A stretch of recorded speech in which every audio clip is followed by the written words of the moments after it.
le penne nere della Marca trevigiana, Valdobbiadene, Vittorio Veneto, Conegliano e Treviso. Onore e orgoglio per gli alpini che tornano dopo 2 anni a ritrovarsi in presenza.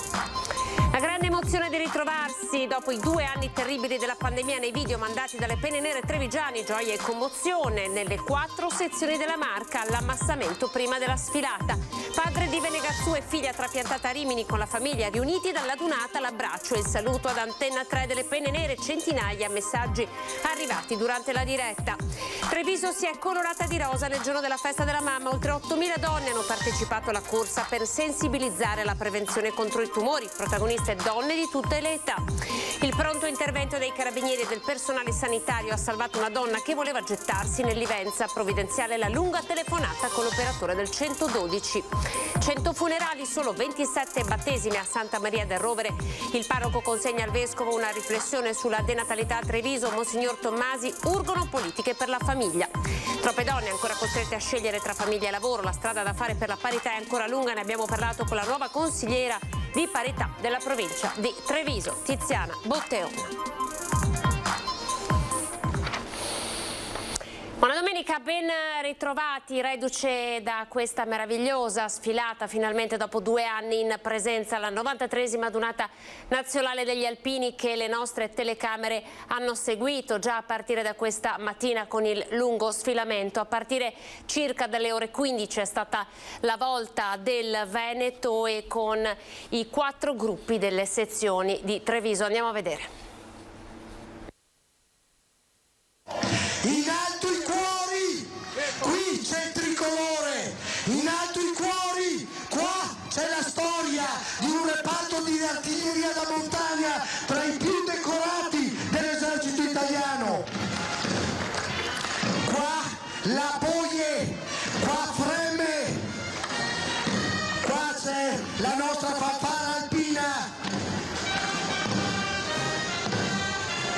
La fanfara alpina risuona e arriva fino al mare. Sono le 15.30, sfilano le penne nere di Conegliano. Alle 14.30, dopo Friuli, Venezia Giulia e Trentino Alto Adige, è la volta dei Veneti. Si parte proprio nella città del mare, dalla montagna, il Cadore.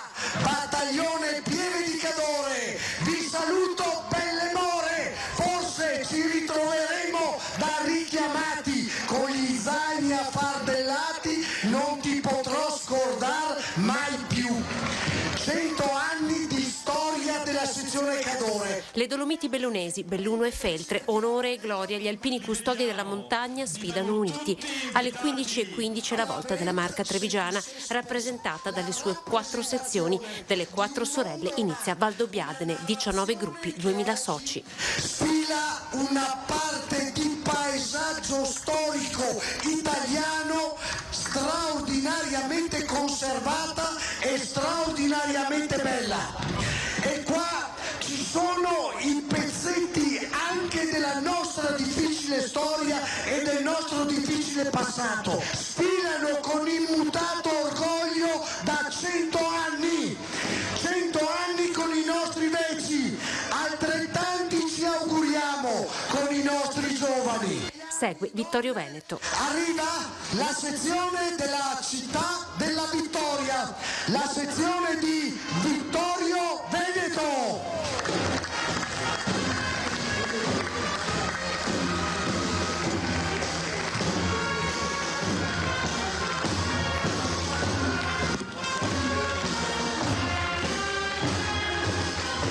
Uomini e donne che hanno fatto l'Italia, i sindaci alpini sfilano con la bandiera delle associazioni combattentistiche d'arma.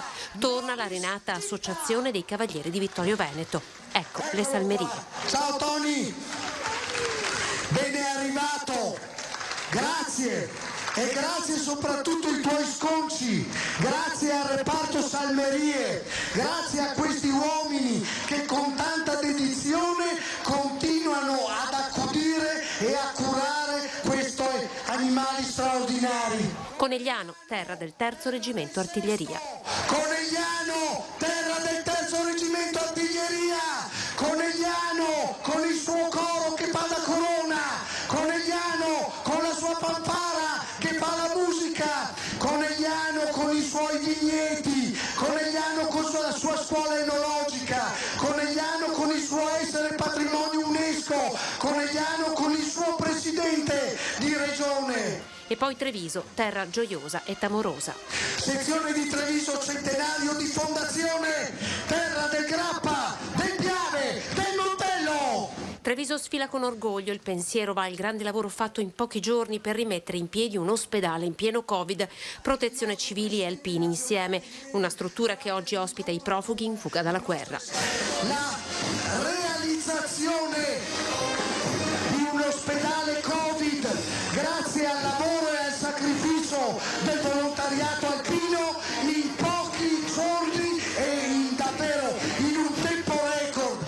Eccoli qua, pronti per festeggiare il centenario con la marcia che partirà dal Monte Grappa e arriverà all'Isola dei Morti. La Marca sfila, dopo di lei si torna in quota con la sezione di Asiago. La donata più attesa, una presenza che si è fatta viva. Gli alpini tornano a sfilare, le persone ad applaudire ed abbracciarsi e con loro torna l'emozione. Giovani e meno giovani, i cori, le fanfare. Grazie agli alpini per ricordarci ogni giorno che cosa significa essere a disposizione di una patria e della sua gente. Insegna di quel carattere duro. Avete visto gli alpini della Marca trevigiana, ora andiamo un po' dietro le quinte perché a distanza li abbiamo ascoltati. Ci stiamo portando verso l'ammassamento dove poi inizierà il nostro sfilamento. Adesso sta sfilando Trento, sono in tanti, dopo incominciamo noi il Veneto. Finalmente riusciamo a trovarci dopo 2 anni in cui non ci siamo più trovati e per fortuna abbiamo ripreso a stare insieme, che è la cosa più bella per noi. La donata degli alpini dietro le quinte, eccole le penne nere trevigiane all'ammassamento in attesa di sfilare. Emozionato il presidente Marco Piovesan. Siamo qua, 93esima donata, siamo pronti per sfilare. Rimini, la donata per la ripartenza e via, siamo qua.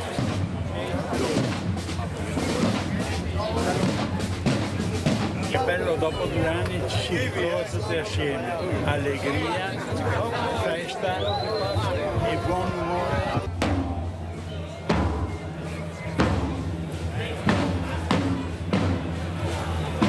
È bello rivederci e ritrovarci dopo 2 anni, era ora. Tutto bene. Una bella giornata, dopo 2 giorni di brutto tempo e oggi terminiamo in bellezza. Ciao.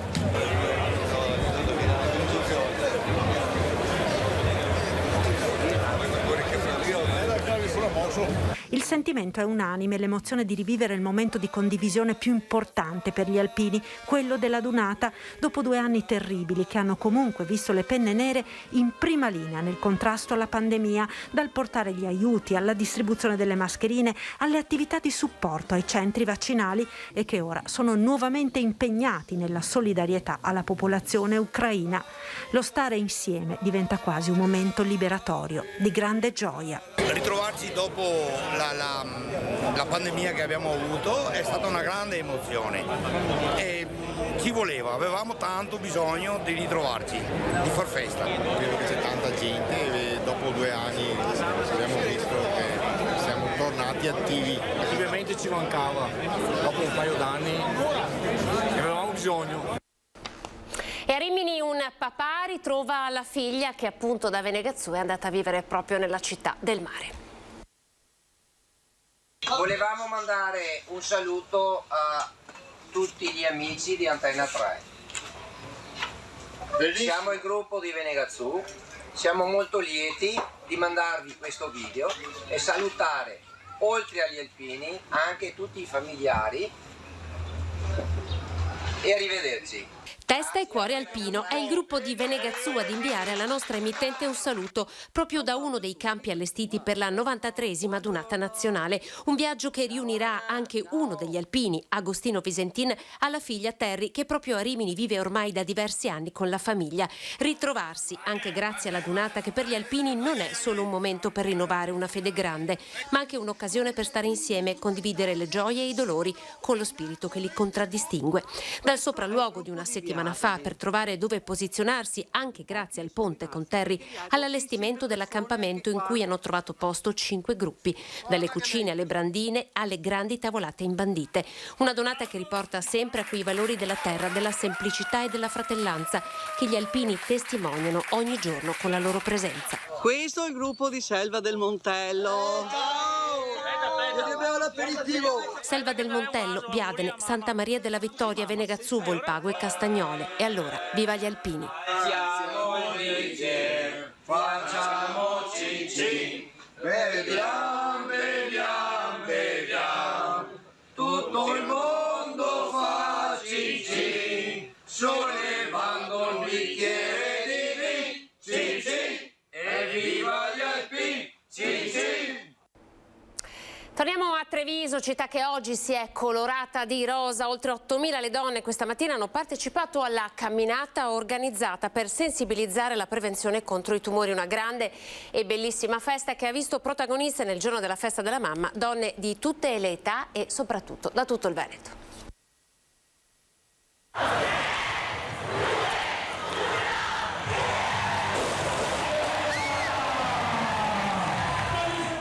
Lunghissimo nastro rosa che ha percorso la città di Treviso, un'adesione superiore alle aspettative con oltre 8.100 donne che sono tornate a correre e camminare nel nome della prevenzione. Per tutte le donne, per quelle che stanno male, per quelle che stanno meglio. Per fare una bella passeggiata in compagnia e aiutare la LILT. Da Treviso, dal Veneto ma anche da tante regioni d'Italia hanno voluto partecipare all'evento organizzato da Treviso Atletica e Corri Treviso in partnership con la LILT. Ecco, tutta la compagnia dei colleghi di lavoro, gruppo da 158. Ciao dalle sirene del mare di Jesolo, ciao! Mirano, Mira, Salzano, Ballò, Santa Maria di Sala, provincia di Venezia. Da buona trevigiana è giusto che ci siano tutte le donne, è una causa meravigliosa questa. Bellissima manifestazione, grande Treviso. Siamo qui per festeggiare le donne. Non ci ferma niente, solidali sempre. Crediamo nella LILT, crediamo nella solidarietà ed è bello vedere tanta bella gente in questa città. Gettonatissimo il sindaco Conte con decine di selfie. Bellissimo perché dopo 2 anni di sacrifici, di dolore, di tristezza, di incertezza, oggi si torna a riassaporare la normalità, l'insegna della bellezza, del colore, dell'allegria, dello sport, della solidarietà, insomma tutti elementi che sono alla base della nostra comunità. Grande soddisfazione per la LILT, alla quale andrà parte del ricavato per l'acquisto di attrezzature per la palestra riabilitativa della sede di Biavenzone. Dopo questi anni difficili vedere questa festa, questa kermesse è senz'altro fonte di grande soddisfazione, soprattutto per gli organizzatori che hanno dedicato molto tempo, molto impegno da vari mesi per la realizzazione di questa giornata. Coincide poi con la festa della mamma, è una festa della donna al completo e siamo molto felici di queste 8.000 adesioni. Gruppi di amiche, compagni di sport, colleghe con la maglietta rosa, anche il gruppo delle infermiere dell'oncologia di Treviso. Ci troviamo tutte e lavoriamo serenamente, ma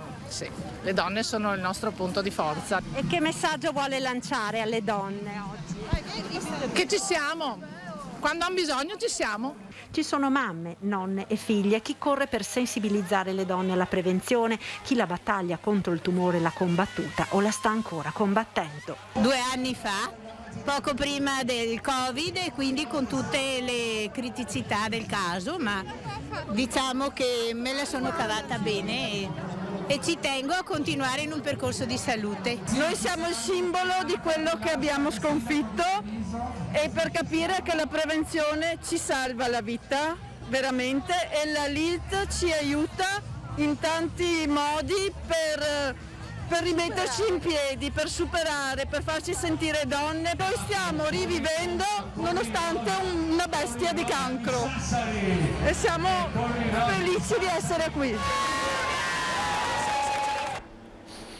A Santa Maria del Rovere, ora in una chiesa gremita la settimana prima della Santa Comunione, il messaggio arriva dal parroco Don Adelino: crisi demografica, soltanto 27 i battesimi contro 100 funerali, e la risposta del vescovo.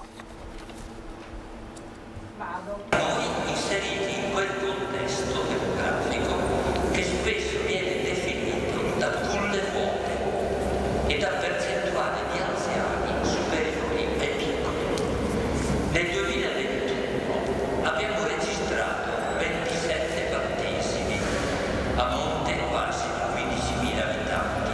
Adelino, parroco della chiesa di Santa Maria del Rovere, consegna al vescovo Michele Tomasi un messaggio. Il racconto di un padre pastore che guarda la sua parrocchia con amore ma anche preoccupazione. Il calo della natalità è evidente e sentito anche a Santa Maria del Rovere, dove nell'ultimo anno la chiesa ha dato l'ultimo saluto a 100 parrocchiani e il sacramento del battesimo soltanto a 27 nuovi nati. Negli ultimi anni, ha proseguito Don Adelino, abbiamo cercato di dare nuova vita alle strutture che fanno parte di questa comunità, asili, centro parrocchiale, campo sportivo, sostenendo i costi della loro manutenzione. Le nostre strutture, che rischiavano di restare poco utilizzate, alcune anche vuote, a rappresentare ingenti voci di spesa per la doverosa manutenzione e messa in sicurezza. Una celebrazione davanti ad una chiesa gremita dove i grandi, che a breve riceveranno la cresima, hanno consegnato delle lettere al vescovo, mentre i piccoli hanno ricevuto la veste alla vigilia della Santa Comunione. Tomasi nell'omelia li ha esortati ad ascoltare la chiamata dei loro sogni, a investire nella loro vita dandole così valore. Vita come dono meraviglioso, come grande opportunità, un privilegio che le famiglie hanno ma che deve essere sostenuto anche dalla politica. Ci vuole un contesto e anche un impegno delle pubbliche autorità per mettere davvero in moto politiche che sostengano la famiglia. Non si può esortare senza aiutare, ma a questo punto poi bisogna dire è un segno di speranza riuscire a donare ancora vita, è il desiderio di ciascuno questo, in un modo o nell'altro di donare vita. I genitori hanno questa meraviglia di poter mettere al mondo, dare alla luce. Dalla famiglia alla parità tra uomo e donna la strada è ancora molto lunga, ne abbiamo parlato con la nuova consigliera di parità di Treviso. La criticità che riguarda la presenza delle donne nel mercato del lavoro è ancora molto importante. Parità tra uomo e donna, la strada da fare nel nostro paese è ancora molto lunga. È la vittoriese Tiziana Botteona, la nuova consigliera di parità della provincia di Treviso, incaricata dal Ministero per i prossimi 4 anni ad occuparsi dei casi di discriminazione di genere nel lavoro e di promozione delle pari opportunità. Il gap da colmare è grande. Le donne non hanno la possibilità di avere una completa autonomia nelle risorse, in quanto per difficoltà di conciliazione dei tempi di vita e di lavoro molte di loro sono costrette al part-time o ad abbandonare il mondo del lavoro o accontentarsi di lavori parziali. Conciliare tempi di vita e di lavoro è ancora molto difficile per le donne. Vuoi per l'accudimento dei figli minori, vuoi per l'accudimento appunto delle persone con disabilità all'interno della famiglia, vuoi per l'accudimento delle persone anziane, che gravano soprattutto sulle donne, perché le donne subiscono ancora stereotipi culturali molto, molto forti. La consigliera ha un ufficio presso la sede della provincia di Treviso al Sant'Artemio. Sono a disposizione di tutte quelle lavoratrici e quei lavoratori che ritengono di aver subito una discriminazione in ambito lavorativo, nella carriera, nella retribuzione, nella concessione di permessi per maternità piuttosto che appunto per i congedi parentali, nelle difficoltà di conciliazione dei tempi di vita e di lavoro. Apriamo la pagina della cronaca, una tragedia nel primo pomeriggio. Siamo a Pieve di Cadore. Un escursionista poco dopo le 14 ha chiamato il 118 dicendo di essere caduto dal picco di rotta, di essersi fatto male e di essere in procinto di scivolare. L'uomo non ha più risposto purtroppo alle chiamate della centrale che cercava di localizzarlo. Poco più tardi l'elicottero del SUEM di Pieve di Cadore, che vedete in questo momento nelle immagini, sorvolando la zona ha individuato il corpo purtroppo senza vita dell'escursionista sotto un salto di roccia un centinaio di metri più in basso dal sentiero di Cresta. Il corpo è stato recuperato e trasportato a valle. Non sono ancora state comunicate le generalità della vittima. Da una prima ipotesi l'escursionista si trovava in prossimità della parete laterale, da dove ha potuto soltanto lanciare l'allarme prima di ruzzolare e morire tra le rocce. E purtroppo ancora di morti vi dobbiamo parlare, perché è stato ancora un weekend di sangue sulle strade del Veneto. Partiamo con Mira, poi Bassano del Grappa e ancora Cittadella. Non Accenna a fermarsi la scia di sangue sulle strade del Veneto. 4 sono le persone che hanno perso la vita a poche ore di distanza l'una dall'altra. Il primo gravissimo incidente ieri lungo la Romea, in cui perderanno la vita Jenny Scantamburlo di 39 anni e Ferruccio Destro, 78 anni, entrambi residenti in via Borromini a Mira. Erano tutti a bordo di una macchina, una Fiat Barchetta, che è andata fuori strada nel tratto vicino al ristorante I Pioppi, in corrispondenza dello svincolo con via Argine Sinistro Idrovia. Il veicolo, senza più controllo, si è capovolto su se stesso. Unico sopravvissuto il conducente di 76 anni, residente a Fiesso d'Artico. Ha riportato ferite molto gravi ed è stato comunque trasferito con l'elicottero all'ospedale dell'Angelo di Mestre. Poche ore dopo, a Bassano del Grappa, lungo viale Asiago, un'auto con 3 giovani a bordo si schianta contro un muretto. Un urto violento dopo che l'auto con i 3 aveva sbandato. A perdere la vita Giacomo Del Fiato, di soli 20 anni. Gli altri 2 amici di 25 e 17 anni sono ricoverati all'ospedale. Viale Asiago, un luogo che Giacomo conosceva bene, visto che proprio lì, a pochi passi, si allenava con la sua squadra, l'Angarano. Ed è invece caccia al pirata della strada, nel Padovano a Cittadella, dove un'auto ha fatto cadere rovinosamente a terra Gabriella Beltramello, 73 anni, ex infermiera, mentre era in sella alla sua bicicletta e stava percorrendo via Casaretta. La donna è stata trovata riversa a terra, soccorsa e subito portata in ospedale, dove morirà poco dopo. Sono in corso serrate indagini da parte dei carabinieri del Norm di Cittadella per dare un nome e un volto all'automobilista scappato dopo aver fatto cadere a terra la donna. Torniamo nella Marca, siamo a Fara di Soligo, c'è stato un incidente oggi pomeriggio, siamo in via Castelletto, 2 auto per cause ancora in corso di accertamento si sono scontrate, uno dei 2 conducenti è rimasto incastrato nell'abitacolo, per liberarlo sono intervenuti i vigili del fuoco di Montebelluna, l'uomo è stato poi soccorso dai sanitari del 118 che l'hanno trasportato all'ospedale di Conegliano, le sue condizioni non sono fortunatamente gravi. E restiamo in zona perché poco dopo le 15 i vigili del fuoco di Motta di Levenza, Conegliano, Treviso, Mestre e San Donà sono intervenute nel primo pomeriggio, siamo a Salgareda, per un incendio all'impianto fotovoltaico dello stabilimento Codognotto. L'incendio è ora sotto controllo, si stanno ultimando le operazioni di messa in sicurezza. Pare che il rogo si sia scatenato a partire da un cortocircuito ad un inverter dei pannelli fotovoltaici presenti all'interno, dietro i capannoni principali. Sul posto per verificare le operazioni sono arrivati il sindaco Andrea Favaretto ed il collega Claudio Marianna di Noventa di Piave. Non è intervenuto l'ARPAV. Ancora la cronaca che questa volta ci porta a Menduna di Livenza, sono le 10:30 quando i carabinieri intervengono insieme ad un'ambulanza, i soccorritori del 118, per trovare una 42enne che in un momento di sconforto aveva raggiunto l'argine del fiume Livenza nei pressi della vicina via Roma. Dopo la preoccupante chiamata della donna al 118, un operatore del 112 dei carabinieri di Conegliano ha tenuto costantemente il contatto telefonico con la donna, rassicurandola, fino a quando è stata raggiunta da una pattuglia e da un'ambulanza. La donna è stata accompagnata da sanitari e familiari, poi all'ospedale, ma è salva.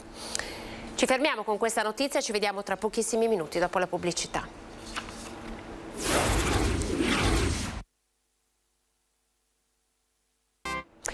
Ben ritrovati, c'è ancora una notizia di cronaca. In questo weekend il bilancio è di un arresto e 2 denunce per l'attività di prevenzione e contrasto ai reati portati a termine nelle scorse ore dai carabinieri del comando provinciale di Treviso. A Oderzo una pattuglia dei carabinieri ha arrestato per detenzione ai fini di spaccio di sostanze stupefacenti un 32enne di origini gambiane notato la scorsa notte in atteggiamento sospetto nella periferia del centro Pitergino. Sottoposto a perquisizione è stato trovato in possesso di quasi 46 grammi di marijuana e 28 grammi di hashish, in più aveva 1.200 euro con sé. A San Polo di Piave invece i carabinieri hanno trovato altri 40 grammi di droga a seguito della perquisizione in casa di un 20enne del posto. In ultima battuta a Morgano un 17enne, quindi un minore, sottoposto a controllo da una pattuglia dei carabinieri della stazione di Strana, è stato trovato in possesso di un coltello con una lama lunga 18 cm di una piccola quantità di droga. Per il giovane scatterà la segnalazione penale per detenzione di armi e quella amministrativa alla prefettura per lo stupefacente detenuto. Voltiamo pagina, torniamo in città, confusione e impreparazione. Il presidente di Ascom Confcommercio Treviso duro contro il dietrofront del governo nell'obbligo di utilizzare la mascherina per chi lavora, dice è un danno. Sentiamo perché. Una confusione che pensavamo fosse tollerabile, comprensibile all'inizio, quando ci siamo trovati impreparati a gestire una situazione del genere. Non è certamente pensabile che a distanza di 25 mesi ci troviamo ancora nella medesima impreparazione e quindi con un decreto che sposta, un'ordinanza che sposta dalla sera alla mattina una modalità operativa. Non è la sostanza questa volta ma la forma. Dopo 25 mesi al lavoro con la mascherina, il settore del terziario sarebbe stato disposto a fare ancora un sacrificio, ma è la gestione del provvedimento che non convince, dunque delle misure di contenimento del Covid che ancora una volta sta generando confusione tra i lavoratori, con il rischio concreto per il settore di generare delle perdite anche di indotto. È chiaro che nel momento in cui paesi come la Spagna, come la Grecia, dal punto di vista turistico estiva per le spiagge, presentano delle soluzioni, presentano delle modalità di raggiungere quei posti o di vivere in quei posti che sono più, ripeto, libere, no? Rispetto alle nostre, portano un turista straniero ovviamente a valutare diversamente se andare in Spagna, in Grecia o in Italia. Le limitazioni incidono. La tesi di Ascom Treviso, che parla per la prima volta di ripresa minata da un sentimento di incertezza di fronte ad interventi tampone contro gli aumenti che non vanno ad incidere in maniera strutturale e nel lungo periodo. C'è una ripresa alla quale noi stiamo guardando con grande attenzione, che è minata da questo doppio aumento, ripeto, dell'inflazione e dei costi. Noi dovremmo intervenire sulle accise della benzina, dovremmo intervenire su quelle voci che nelle bollette, più che riguardare il costo dell'energia, riguardano tutti i costi accessori. Quelli sarebbero interventi risolutivi, invece questi sono degli aiuti, dei sostegni che hanno una durata limitata al quantum, ai 200 euro, ma il giorno dopo si è punto a capo. Basterà da oggi in Veneto un test salivare per entrare nel registro dei donatori di midollo osseo. Ci sono ancora tante persone che sono in attesa di una midollo salvavita, tra queste anche una neonata trevigiana. Da oggi anche in Veneto basterà un semplice test salivare per entrare nel registro dei potenziali donatori di midollo osseo. Una novità che potrebbe davvero accorciare le distanze tra chi è in attesa di trapianto e il donatore compatibile, come Fabiano, 5 anni, padovano, Luisa, 50 anni e la piccola Vittoria, trevigiana d'origine, che ha solo pochi mesi. Le storie che avevamo raccontato l'anno scorso, che erano finite sui giornali, non sono andate tutte a buon fine. Siamo ancora a caccia grossa per Luisa, per Fabiano, ci sono nuove storie perché c'è una piccolina che è Valentina e ricordiamo che non solo in Veneto ma in tutta Italia ci sono persone che davvero da un momento all'altro si trovano di fronte a un muro e i donatori rappresentano davvero una boccata d'ossigeno. Paola Baiguera, presidente di Atmo Padova, spiega come funziona il test salivare fai da te, che verrà mandato a casa a chi ne farà richiesta previa iscrizione sul sito www.atmo.it. È una pipetta, la chiameremmo così, e il ragazzo la riceverà a casa, quindi proprio suonerà il postino consegnandogli questo pacco che sarà già completo di tutte quelle che sono le informazioni e le caratteristiche per poter prelevare il campione salivare in questa pipetta con una procedura che è indicata proprio passo passo, molto, molto semplice. La pipetta deve essere richiusa, imbustata con vari passaggi indicati e poi rispedita. Nel momento in cui riceveremo il campione salivare lo porteremo direttamente a Vicenza, dove c'è il macchinario per poter analizzare i dati genetici. Potranno eseguirlo i giovani tra i 18 e i 35 anni, non solo prelievo dunque presso i centri trasfusionali, ma anche con il nuovo kit per la raccolta dei campioni salivari, un metodo semplice e veloce. Una volta trovata la compatibilità genetica, che è 1 su 100.000, si verrà contattati per una prima verifica dello stato di salute. Il prelievo delle cellule avviene con un procedimento molto semplice a quello della donazione di sangue. L'unico obiettivo è quello di far entrare più giovani possibili nel registro dei donatori di midollo osseo. Nei comuni ripartono gli eventi interrotti dal Covid. A metà maggio Estrana tornerà ad animarsi Villa Lattes con una mostra di fiori e piante ed un evento di solidarietà.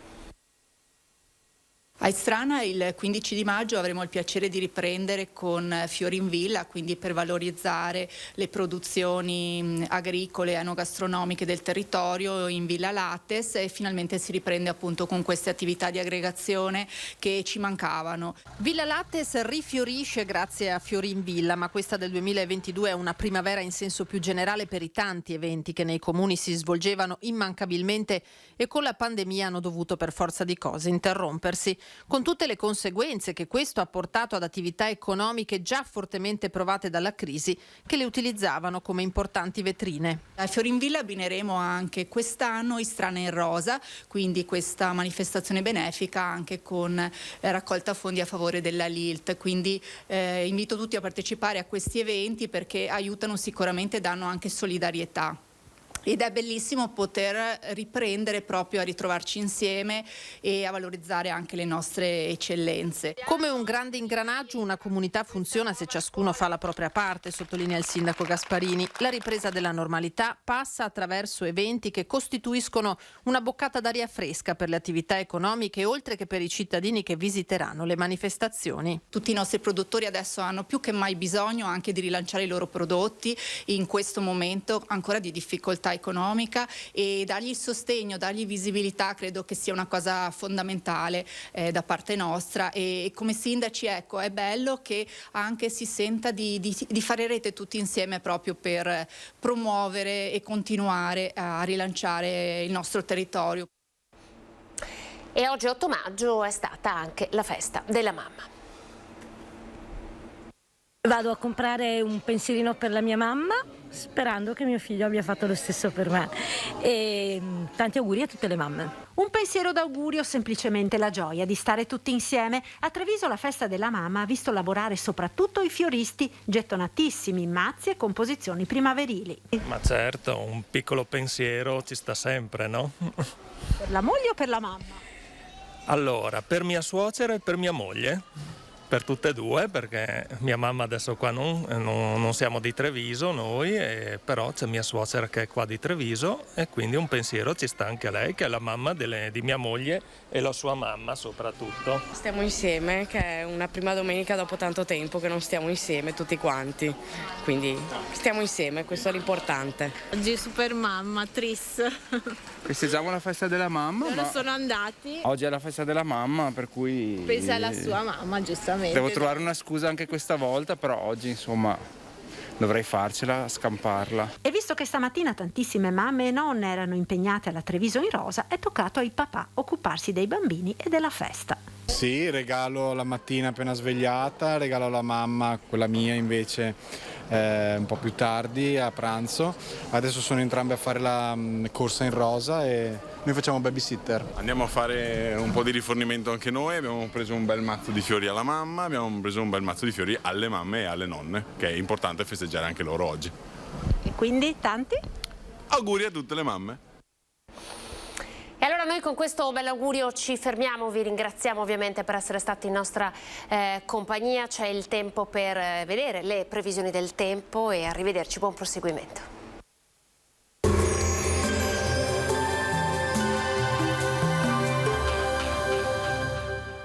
Entra nel mondo Lolato. Da oltre 40 anni un team di professionisti per migliorare la qualità della tua vita. Centro del piede con servizi di podologia. Laboratorio per la produzione di plantari e calzature su misura.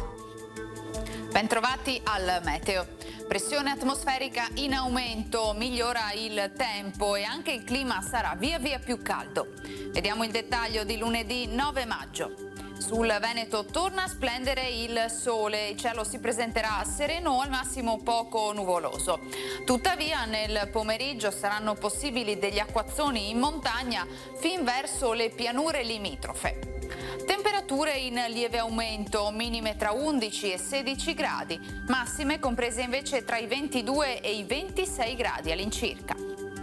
Spostiamoci ora sul Friuli Venezia Giulia, anche qui ampio soleggiamento, qualche rovescio sui monti entro sera.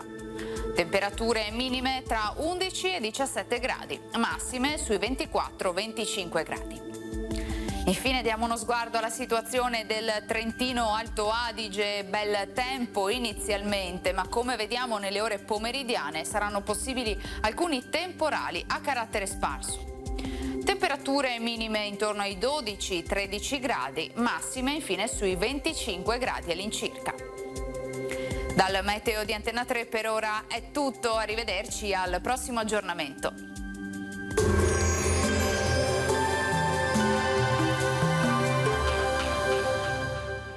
Busti, tutori e protesi di arto personalizzati. Ortopedia e sanitaria Lolato. A Treviso e Montebelluna. Lolato, soluzioni per star bene.